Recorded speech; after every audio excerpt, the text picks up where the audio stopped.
त्याच्यामुळे दादा तुम्ही काळजी करू नका, मी प्रत्येक मागेल त्या बारामती करायला 1 BHK देणार आहे. मागेल त्या हा मागेल त्या. ते कशा पद्धतीने शक्य होऊ शकतं तुम्ही जरा मला सांगा त्या गोष्टी. 3 लाख रुपये मोदी साहेबांचे, अजितदादांचे जे 70 करोडचा घोटाळा त्यांनीच आरोप केला, त्यांनीच उपमुख्यमंत्री केलं. ते मोदी साहेबांचे 3 लाख प्रधानमंत्री आवास योजनेचे. तुम्ही एसटी वर बघताय, फडणवीस साहेब, अजितदादा आणि एकनाथ शिंदे साहेब यांचे मेकअप करून लावलेले फोटो आहेत. रमाई आवास योजनेचे 2.5 लाख रुपये, 2.5 आणि 3 झाले 5.5. मी नगर परिषदेकडून 2.5 लाख रुपये अनुदान देणार आणि प्रत्येक लाभार्थी ज्याला मिळेल त्याला 2 लाख रुपये बिनव्याजी कर्ज देणार. आणि दादा मी तुमच्यासारखी बारामती नगर परिषद बडोदा बँकेकडे गहाण ठेवणार नाही.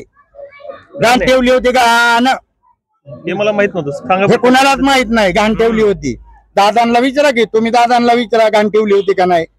आणि गहाण नसल जर ठेवली तर मी 2 बापाचा असं दादा म्हणतात. बरं त्याला मीडिया समोर बोलतात आमची बारामतीची भाषा चालते नाही, बारामतीची भाषा आहे ती, मवळच आहे पण आमची ती दुसऱ्याला दिसताना वेगळी दिसते.